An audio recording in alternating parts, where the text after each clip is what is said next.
नमस्कार। आज की इस वीडियो के माध्यम से आपको बतलाएंगे टमाटर की उन्नत खेती। इस वीडियो के माध्यम से टमाटर की खेती कब और कैसे की जाती है, उन्नतशील किस्में, पौधे से पौधे की दूरी, खाद और उर्वरक दवाइयों की संतुलित मात्रा, 1 एकड़ में यदि आप टमाटर की खेती करेंगे तो लागत, लाभ, मुनाफा के साथ साथ दोस्तों हम बात करने वाले हैं टमाटर की फसल पर जो बीमारी आती हैं, जो डिजीज़ आते हैं, उनकी रोकथाम, ज़्यादा पैदावार आप कैसे निकाल सकते हैं और टमाटर की वैज्ञानिक खेती कैसे की जाती है। तो वीडियो पर बने रहिए। चैनल पर पहली बार आए हैं तो चैनल को सब्सक्राइब कर लीजिए। चलिए शुरू करते हैं। सबसे पहले दोस्तों बात करते हैं उन्नतशील किस्में।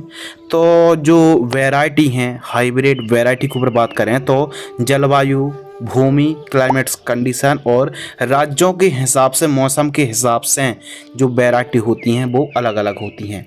लेकिन भारत भर में काफ़ी अच्छा उत्पादन देने वाली किस्में, सभी प्रकार की भूमि, सभी राज्यों पर इन किस्मों को आप लगा सकते हैं।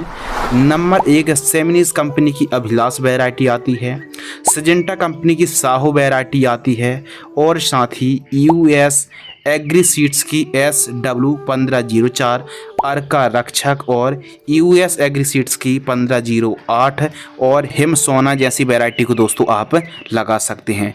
टाइमिंग के ऊपर बात करें तो वैसे तो आप 12 महीने टमाटर की खेती कर सकते हैं, लेकिन इसके लिए जो सही समय है बरसात के लिए जुलाई से अगस्त, गर्मियों के लिए अक्टूबर से दिसंबर के मध्य आप पौधरोपण कर सकते हैं। और जब भी आप पौधरोपण कर रहे हैं 25-30 दिन पहले आपको पौधशाला तैयार करनी पड़ेगी, नर्सरी तैयार करनी पड़ेगी।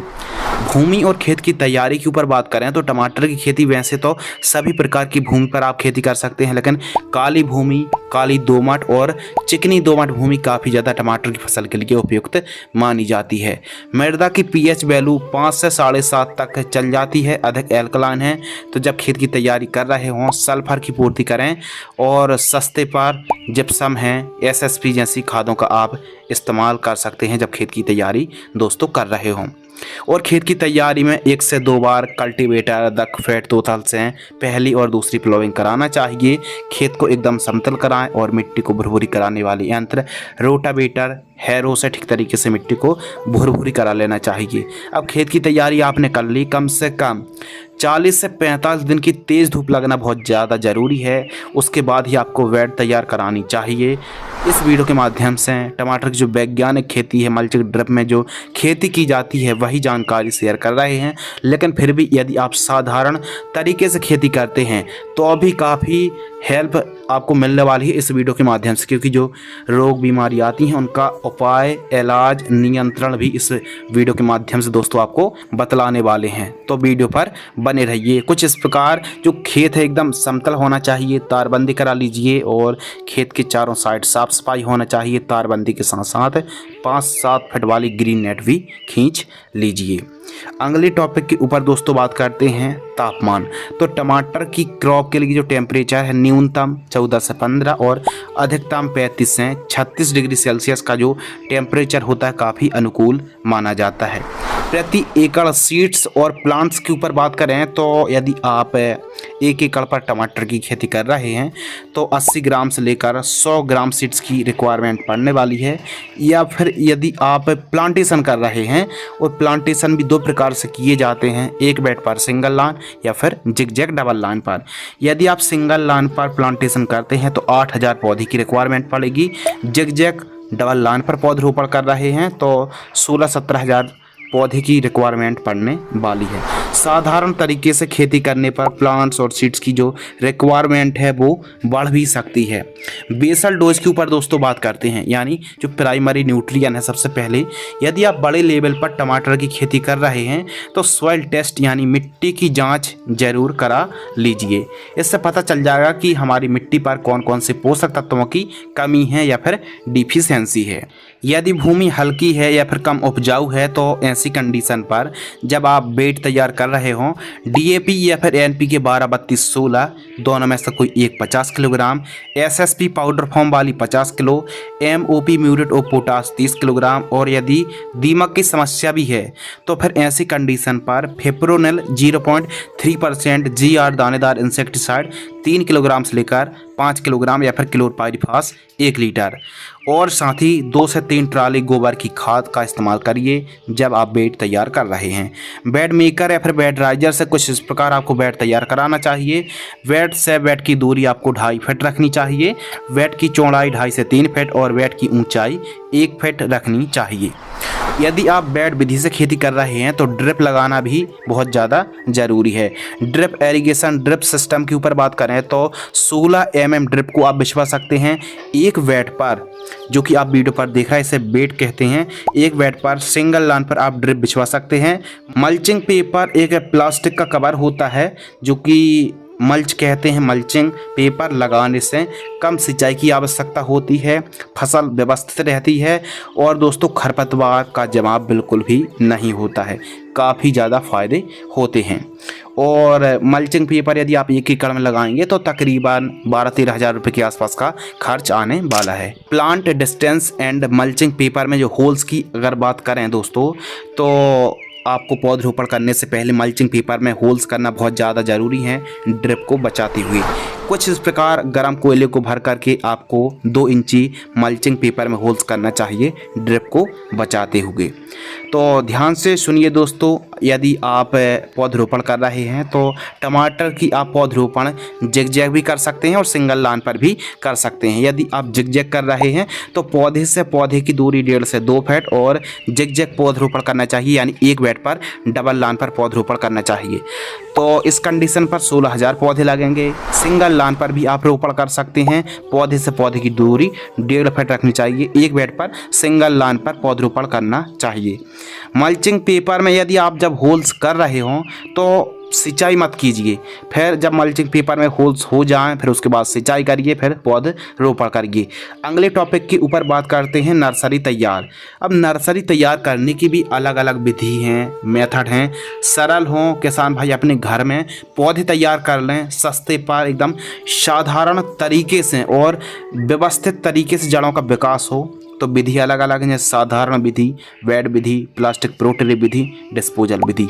सबसे ज़्यादा फेमस है प्लास्टिक प्रो ट्रे विधि, जो कि काफ़ी व्यवस्थित तरीके से शानदार तरीके से पौधे तैयार हो जाते हैं प्रो ट्रे विधि में। तो प्लास्टिक प्रो ट्रे को आपको मार्केट से खरीद के लगाना है। आवश्यक सामग्री के ऊपर बात करें तो नारियल की खाद 25 kilogram, vermi compost 10 kilogram, fungicide भी लेना है आपको, जैसे CM75 जैसी UPL की साप आती है, कार्बेंडाजिम प्लस मैंकोजेब 150 ग्राम लेना है इसी कॉम्बिनेशन के साथ। ह्यूमिक एसिड 100 ग्राम और प्लास्टिक जो प्रो ट्रे आती हैं दोस्तों, जो कि 100 से 104 होल्स वाली होती हैं, 75 से 80 पीस लगेंगी। तो उपयुक्त सभी खादों को ठीक तरीके से मिक्स कर लेना है, प्लास्टिक प्रो ट्रे में भर देना है और एक एक बीजों की आपको बुआई कर देनी है। अब जो कोकोपीट आती है उसको ठीक तरीके से पानी में भिगो लीजिए, फिर उसके बाद मिक्स करिए वर्मी कंपोस्ट के साथ और उसके बाद ठीक तरीके से बीजों की बुआई कर दीजिए कुछ इस प्रकार एक एक बीजों की। और जैसे ही बीज ठीक तरीके से भर चुके हैं एक एक, उसके बाद मल्चिंग पेपर में 3-4 दिनों के लिए कवर करके रख दीजिए। गर्माहट हीट उत्पन्न होगी जिससे अंकुरण जर्मिनेशन काफ़ी अच्छा होता है, जो कि आप वीडियो पर देख रहे हैं। तो फंगीसाइड जो है, यदि हमारी नर्सरी पर फंगस लग रहे हैं तो फंगीसाइड स्प्रे करनी पड़ेगी। जैसे M45 है, मैंकोजेब 75% है, 15 ग्राम से लेकर 30 ग्राम के आसपास 15 लीटर पानी घोल करके स्प्रे करना चाहिए। पीलापन की समस्या भी आ जाती है कभी कभी नर्सरी पर, तो 19-19-19 से आपको 15 लीटर पानी में 30 ग्राम की दर से स्प्रे करना चाहिए। सकिंग पेस्ट हैं, यानी रस चूसक कीट परेशान कर रहे हैं, लीफ माइनर है तो इमीडाक्लोप्रिड 17.8%, SL इंसेक्टिसाइड 15 लीटर पानी 5 ml की दर से स्प्रे कर सकते हैं। तो इस प्रकार यदि आप नर्सरी तैयार करेंगे और नर्सरी जब तैयार आप कर रहे हैं तो झोपड़ी बना लीजिए या फिर कुछ इस प्रकार तंबू बना लीजिए। तो जो छाया है, मीडियम छाया होना बहुत ज़्यादा ज़रूरी है। यदि दोस्तों इस प्रकार आप पौधशाला में पौधे तैयार करते हैं तो जो नर्सरी है 20 से 25 दिन में नर्सरी तैयार हो जाएगी, बशर्ते प्रॉपर सुबह शाम आपको सिंचाई करनी पड़ेगी, प्रॉपर देखभाल करनी पड़ेगी। जब 4 से 5 इंच की नर्सरी हो जाए तब आपको पौधरोपण कर देना चाहिए। प्लांटेशन के ऊपर बात करते हैं तो प्लांटेशन किस प्रकार करना चाहिए। 2 दिन पहले से लेकर आपको जिस दिन प्लांटेशन करना है उस दिन तक आपको 2-2, 3-3 घंटे की ड्रिप से सिंचाई जरूर करते रहें। फील्ड पर पर्याप्त मात्रा पर नमी होना चाहिए। जो आपकी नर्सरी है, अब नर्सरी इकट्ठी रहती है तो वहाँ पर आप इमीडाक्लोप्रिड है, कॉन्फिडोर है, थाइमोथॉक्सोम है, इनका किसी भी एक कीटनाशक का या फिर नीम ऑयल का स्प्रे कर दीजिए, क्योंकि 10 दिन तक कोई भी स्प्रे नहीं जाएंगे आपकी फील्ड पर, तब तक हमारी फसल कीटों से प्रोटेक्शन रहे, फंगस से प्रोटेक्शन रहे। तो नर्सरी पर किसी भी कीटनाशक, नॉर्मल रेंज के कीटनाशक को स्प्रे कर दीजिए, पहली बात। दूसरी बात, पर्याप्त मात्रा पर नमी होना बहुत ज़्यादा ज़रूरी है। पौधरोपण हल्के हाथों से करना चाहिए और मल्चिंग पेपर पर जो पौधे का तना स्टेम है वो टच नहीं होनी चाहिए। इस प्रकार आप पौधरोपण करें, पौधा एकदम सीधा हो। जब पौधरोपण आपने कर दी उसके बाद कम से कम 1-1.5 घंटे आप सिंचाई करिए। सिंचाई करने से जड़ें ठीक तरीके से मिट्टी को पकड़ लेती हैं, पौधा सूखता नहीं, डंपिंग ऑफ की समस्या नहीं आती है। अब पौधरोपण हमने कर दी, प्रॉपर सिंचाई कर रहे हैं, लेकिन भूमि को जड़ें जल्दी पकड़ लें, पौधा जल्दी से जल्दी चाल पकड़ ले, बढ़वा ले ले, तो फिर उसके लिए ड्रेंचिंग करना बहुत ज़्यादा ज़रूरी है। कम से कम 2-3 ड्रेंचिंग करना बहुत ज़्यादा ज़रूरी है। इंसेक्टिसाइड, फंगिसाइड या फिर NPK घुलनशील खाद, माइक्रोन्यूट्रिएंट, ह्यूमिक एसिड की ड्रेंचिंग करने से काफ़ी अच्छी तरीके से जड़ों का विकास होता है। पौधरोपण करने के बाद सबसे ज़्यादा ज़रूरी होती हैं जड़ों का विकास होना। जितनी ज़्यादा जड़ों का विकास होगा, पौधा अपनी वनस्पतिक बढ़वार उतनी ही अच्छी लेने वाला है। तो जो फर्स्ट ड्रेंचिंग है रोपण से, जो भी हम बात करेंगे TP यानी ट्रांसप्लांट रोपण से 2 से 3 दिन के आसपास की फसल होती है, तो 200 लीटर आपको पानी लेना है और 500 ग्राम ह्यूमिक एसिड और M45 फंगिसाइड मैंकोजेब 75% आपको लेना है दोस्तों, लगभग 500 ग्राम। इन दोनों को ठीक तरीके से घोल लेना है और जड़ों के पास प्रति पौधा 50 से 100 ml की दर से आपको ड्रिंचिंग करना चाहिए। सेकेंड ड्रिंचिंग रोपण से 5 से 6 दिन के आसपास की फसल होती है, तो 200 लीटर पानी लेना है। NPK घुलनशील खाद 19-19-19 आपको 1 किलोग्राम लेना है और माइक्रो न्यूट्रिएंट फर्टिलाइजर्स 200 ग्राम से 500 ग्राम के मध्य, इनको दोनों को ठीक तरीके से टंकी में भर लेना है। फिर उसके बाद ड्रिंचिंग कर देना है फर्स्ट ड्रिंचिंग की तरह। अब अगले टॉपिक के ऊपर दोस्तों बात करते हैं। हमने पौधरोपण कर दिया, प्रॉपर पौधा बढ़वा ले रहा है। अगला जो महत्वपूर्ण वर्क है वो है टमाटर की बंधाई। टमाटर की बंधाई करना, शाखाएं वाले टमाटर की वैरायटी ही हमने आपको बतलाई है, उनका चुनाव करना है और टमाटर की प्रॉपर बंधाई करिए। अब बंधाई करने से हार्वेस्टिंग करने में आसानी होती है। पौधा यदि मिट्टी के पास पड़ा रहता है तो काफ़ी ज़्यादा फंगस लगते हैं और फसल भी अस्त व्यस्त रहती है। उत्पादन कम से कम लगभग दोस्तों 80% ज़्यादा उत्पादन देखने के लिए मिलता है यदि आप टमाटर की बंधाई करते हैं। तो टमाटर की बंधाई बम्बू यानी बांस पर आपको करनी चाहिए। तो आवश्यक सामग्री के ऊपर बात करें, संपूर्ण जानकारी प्रति एकड़ की दर से शेयर कर रहा है। 1 एकड़ में 43,560 स्क्वायर फीट होते हैं। तो आवश्यक सामग्री के ऊपर बात करें तो बांस के टुकड़े अब कौन से मजबूत होना चाहिए, 1700 से 1800 बांस के टुकड़े 8 से 10 फीट लंबाई वाले और एकदम मजबूत होना चाहिए, क्योंकि वजन आने पर टूटे ना और ख़राब नहीं होना चाहिए। सुतली बंधाई के लिए आवश्यकता अनुसार कम से कम ये मान लीजिए 40 से 50 किलोग्राम सुतली की आवश्यकता पड़ेगी 1 एकड़ में। प्लास्टिक की जो रस्सी आती, पैड वायर आवश्यकता अनुसार, और तार की भी ज़रूरत पड़ सकती है, जो कि आप वीडियो पर देख रहे हैं। इस प्रकार आपको बंधाई करनी चाहिए। जब फसल ट्रांसप्लांट से 10 से 12 दिन की हो जाए तब बांस का स्ट्रक्चर यानी मंडप तैयार करना चाहिए। यह पौधा की लंबाई 8 से 10 इंच के आसपास की हो जाए तब हमको स्ट्रक्चर तैयार करना चाहिए। और टमाटर की फसल पर 7-8 बंधाई की आवश्यकता होती है, और या यूँ कह सकते हैं कि जैसे जैसे पौधे की लंबाई होती जाती है उस हिसाब से दोस्तों हमको टमाटर की बंधाई करनी पड़ती है। तो टमाटर की बंधाई किस प्रकार करना है आइए समझते हैं। सबसे पहले कुछ इस प्रकार सब्बल की मदद से 15-15 फीट की दूरी पर आपको गड्ढे करना है और एक बेड पर डबल लाइन पर आपको बांसों को गड़ाना चाहिए। अर्थात बांस से बांस की दूरी 10 से 15 फीट, और ये मान लीजिए एक बांस से दूसरे बांस की जो एक बेड पर गड़ रहे हैं उनकी दूरी 2 फीट रखनी चाहिए, और एक बांस से अगले बांस की जो दूरी है वो 15 फीट के आसपास रखनी चाहिए। यदि बांस मजबूत है तो 15 फीट, थोड़ा कमज़ोर है तो 10 फीट आपको दूरी रखनी चाहिए। इसके अलावा स्टार्टिंग और एंडिंग पॉइंट में कुछ इस प्रकार कैंची की आकृति में आड़े पर बांस लगाना है, जो कि वजन को कंट्रोल करे, जिसे हम स्टे अथवा बांसों को आड़े में लगाने से जो वजन होता है वो कंट्रोल हो जाता है। उसके बाद दोस्तों सर्वप्रथम आपको बेड से लगभग 2 से 2.5 फीट ऊपर कुछ इस प्रकार जो पैड वायर रस्सी उसको खींचना है। उसके बाद जिग जैग आपको बंधाई करनी चाहिए, यानी लेफ्ट साइड की जो रस्सी है राइट साइड का पौधा बंधाई करें और राइट साइड का जो पौधा है लेफ्ट साइड की रस्सी में बंधाई करनी चाहिए, यानी जिग जैग बंधाई करनी चाहिए। आजू बाजू की जो रस्सी होती हैं लेफ्ट राइट बंधाई करनी चाहिए। फिर उसके बाद इस प्रकार जो कि आप बंधाई देख रहे हैं ये फर्स्ट बंधाई कंप्लीट हो गई। और हाँ, खरपतवार मुक्त फसल रखनी है। जितनी ज़्यादा टमाटर की फसल पर आप साफ सफाई रखेंगे उतनी ही व्यवस्थित तरीके से आपको बढ़वार देखने के लिए मिलेगी। तो इस बात का ध्यान रखिए, कीट मुक्त फसल को रखना है। टमाटर की दूसरी बंधाई, पहली बंधाई से लगभग 15 से 20 दिन बाद आपको सेकंड बंधाई करनी चाहिए।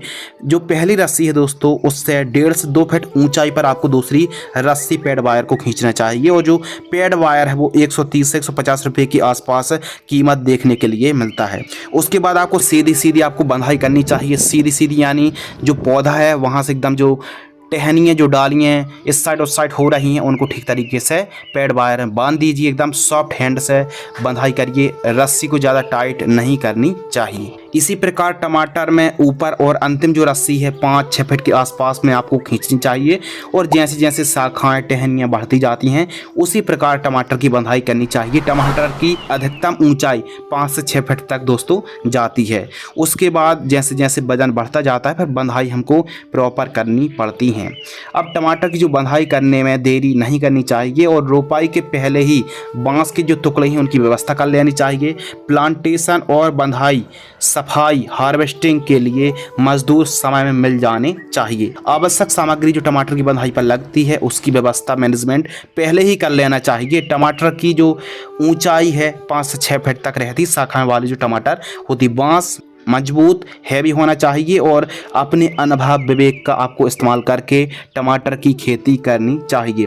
सिंचाई के ऊपर दोस्तों बात करते हैं। सिंचाई भी बहुत ज़्यादा ज़रूरी है। तो किस प्रकार सिंचाई करनी चाहिए, देखिए गर्मियों के दिनों पर 4 से 5 दिनों के अंतराल पर फ्लैट एरीगेशन से ड्रिप से थोड़ा हल्का पानी देना पड़ता है। थोड़ा जल्दी जल्दी यानी रोजाना या फिर 2-2 दिन का गैप रख के भी आप 1-2 घंटे सिंचाई कर सकते हैं। सिंचाई भूमि पर काफ़ी ज़्यादा डिपेंड करती है। यदि हल्की भूमि है थोड़ा जल्दी सिंचाई करनी पड़ेगी। काली मिट्टी थोड़ा सा अंतर रख के गैप रख के आपको सिंचाई करनी चाहिए। लेकिन ध्यान रखना जब आप सिंचाई कर रहे हैं तो एकदम गीला या फिर जो मॉइस्चर्स है वो ज़्यादा नहीं होना चाहिए। जड़ों के पास एकदम थोड़ा सूखा कर भी पानी देना बहुत ज़्यादा ज़रूरी है। स्प्रे शेड्यूल के ऊपर दोस्तों बात करते हैं जो कि काफ़ी ज़्यादा इम्पोर्टेंट है, क्योंकि टमाटर की फसल पर लेट ब्लाइट और अर्ली ब्लाइट यह 2 ऐसे फंगस हैं जो कि हमारी टमाटर की फसल को 80% तक चौपट कर सकते हैं और पैदावार को भी 80% तक ख़त्म कर सकते हैं, कम कर सकते हैं, क्वालिटी को प्रभावित कर सकते हैं। तो प्रॉपर आपको नॉलेज होना बहुत ज़्यादा ज़रूरी है। लीफ माइनर आता है तो कौन सी बीमारी आ सकती हैं, उनका इलाज किस प्रकार करना है, तो इस वीडियो के माध्यम से आपको संपूर्ण जानकारी शेयर करने वाले हैं। आइए दोस्तों बात करते हैं कीट प्रबंधन के ऊपर कि कौन कौन से कीट आते हैं। प्रमुख रूप से लीफ माइनर, मकड़ी जो कि येलो माइट्स और रेड माइट्स का प्रकोप देखने के लिए मिलता है, सफ़ेद मक्खी, late blight, early blight, thrips, aphid acid, fruit borer की समस्या आती है, nematodes, bacteria belt, leaf curl, leaf spot, powder mildew, downy mildew, bacterial blight आता है, टमाटर क्रैकिंग की समस्या आती है और फल फूल ड्रॉपनेस की समस्या, पीलापन की समस्या आती है। तो यह जो बीमारी हमने बताई, रोग डिजीज़ के नाम बताए, फंगस के नाम बताए, यह टमाटर की फसल में ही आते हैं। अब यदि कीट का प्रकोप हो जाता है या फिर फंगस का प्रकोप होता है तो उसे कैसे प्रोटेक्शन कर सकते हैं। लीफ माइनर के लिए जो कि आप फोटो पर देख रहे हैं इन कॉम्बिनेशन को अप्लाई कर सकते हैं 15 लीटर की दर से। मकड़ी माइट्स, रेड माइट्स हो या फिर येलो माइट्स हो, माइट्स की समस्या है तो इनमें से कोई भी एक कॉम्बिनेशन को आप चला सकते हैं। इसके अलावा दोस्तों सफ़ेद मक्खी जिसे हम वाइट फ्लाई कहते हैं, इसकी रोकथाम भी आप कर सकते हैं स्टार्टिंग पर अलग, और यदि प्रकोप बढ़ता है तो उसके हिसाब से आप कॉम्बिनेशन को चला सकते हैं। इसके अलावा थ्रिप्स है, एफिड एसिड है, इन तीनों का प्रकोप है तो इनमें से कोई भी एक कीटनाशक का स्प्रे कर दीजिए। फल छेदक की समस्या आती है जो कि फ्रूटिंग स्टेज पर काफ़ी ज़्यादा समस्या देखने के लिए मिलती है तो इनमें से कोई एक कीटनाशक का स्प्रे वो भी 15 लीटर की दर से स्प्रे करना चाहिए और सिलिकॉन चिप को मिलाकर ही आपको स्प्रे करना चाहिए। इसके अलावा यदि ब्लाइट के ऊपर बात करें तो टमाटर की फसल पर पहले अर्ली ब्लाइट आता है, यानी जिसे अंगेती झुलसा कहते हैं। इनमें से कोई एक फंगिसाइड का स्प्रे कर दीजिए। लेट ब्लाइट आता है तो यानी जिसे पछेती झुलसा कहते हैं लेट ब्लाइट को, तो इनमें से कोई एक फंगिसाइड का आप स्प्रे कर दीजिए और बीच बीच में करते रहिए। बैक्टीरियल स्पॉट की समस्या आती है तो इसके लिए आपको जो डोज कॉम्बिनेशन दिखाया जा रहा है इनको अप्लाई कर सकते हैं। पाउडर मिल्ड्यू आता है, बैक्टीरिया बेल्ट आती है। अब बैक्टीरिया बेल्ट के लिए स्प्रे नहीं बल्कि आपको ड्रिंचिंग करनी पड़ेगी। रोको फंगिसाइड या फिर बायर की एलेट की आप ड्रिंचिंग कर सकते हैं। और प्रिवेंटिव में जो ट्राइकोडर्मा आती है उसकी 200 लीटर पानी में मिक्स करके घोल करके आपको सॉइल एप्लीकेशन से चलाना चाहिए।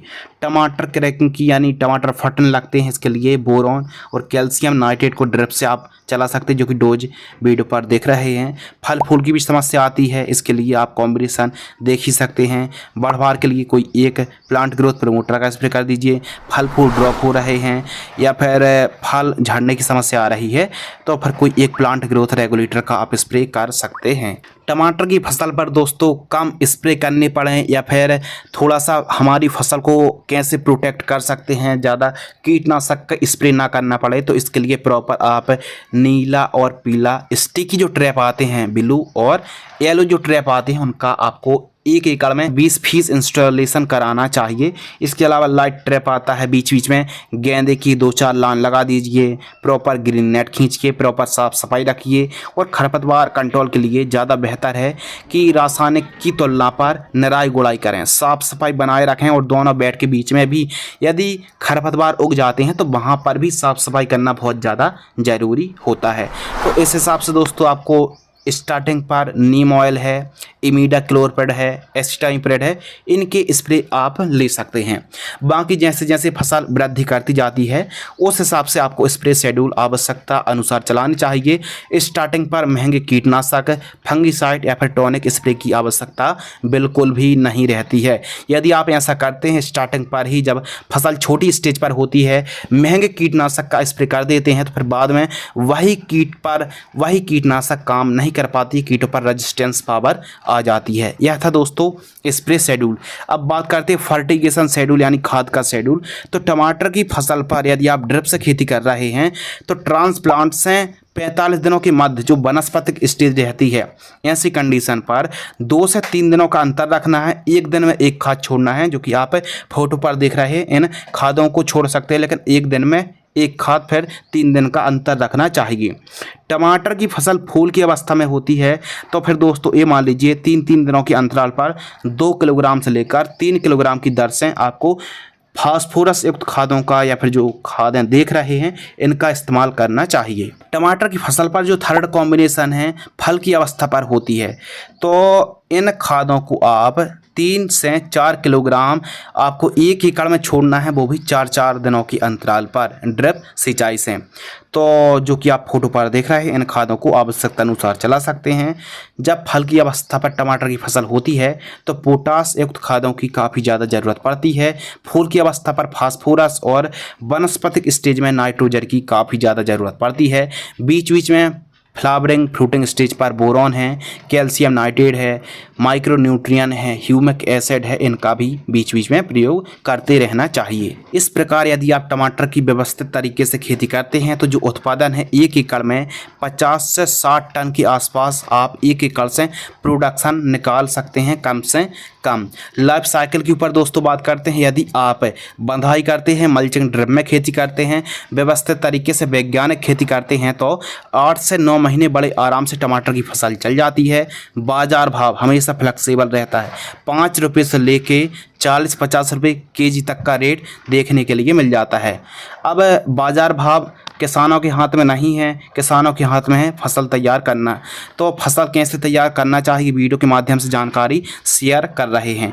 बाजार भाव के बाद दोस्तों हम बात करते हैं लागत कि यदि इस तरीके से टमाटर की खेती करते हैं तो कितनी लागत लगेगी। सभी जो खादें हैं, जो स्प्रे हैं दोस्तों, क्योंकि स्प्रे नहीं करेंगे तो टमाटर की फसल पर late blight, early blight, fungus और रोग बीमारियों से ग्रस्त पौधा हो जाएगा। तो जो लागत लगने वाली है वो 1,40,000 से 1,50,000 50,000 रुपये के आसपास लागत लगने वाली है। मुनाफा के ऊपर दोस्तों बात करते हैं, यदि 12 रुपये का रेट मिल जाता है यानी 1200 रुपये कुंटल और 60 टन यानी 600 कुंटल ही पैदावार मान लेते हैं, तो 1200 में 600 का इंटू कर देंगे तो 7,20,000 रुपये के आसपास हमारा मुनाफा आ गया। अब 1.5 लाख रुपये यानी 1,50,000 रुपये हम माइनस कर देंगे तो 5,70,000 रुपये के आसपास नेट प्रॉफिट आ गया। अब बाजार भाव और भी कम रहते हैं तो ये मान लीजिए कि आप 1 एकड़ से टमाटर की फसल पर 4 लाख रुपए से लेके 5 लाख रुपए बड़े आराम से कमाई कर सकते हैं, सभी लागत को काट कर। तो टमाटर की एक ऐसी फसल है जो कि काफ़ी अच्छा प्रॉफिट भी दे सकती है, बशर्ते हैं बाजार भाव अच्छे होना चाहिए, उत्पादन अच्छा होना चाहिए, टमाटर की फसल स्वस्थ होनी चाहिए और टमाटर की फसल पर लीफ माइनर भी आता है। तो इन सभी की रोकथाम, जो डिजीज़ आते हैं, जो बीमारी आती हैं, उनका इलाज बतलाया और जो भी प्रॉब्लम्स क्रिएट होती हैं किसानों के सामने जो फेस करनी पड़ती हैं, संपूर्ण जानकारी का ब्यौरा इस वीडियो के माध्यम से शेयर किया। अब जो हमने मुनाफा बतलाया है यह बाजार भाव पर, उत्पादन पर काफ़ी ज़्यादा डिपेंड करता है। अब कीमतें अच्छी होंगी तो आमदनी और भी बढ़ सकती है। तो आज की इस वीडियो के माध्यम से संपूर्ण जानकारी डिटेल में दोस्तों शेयर की। वीडियो कैसी लगे कमेंट सेक्शन खाली है, कमेंट सेक्शन में ज़रूर बताएं। वीडियो को आपने अंत तक पूरा वॉच किया, वीडियो को अंत तक देखने के लिए आपका दिल से बहुत बहुत शुक्रिया, धन्यवाद।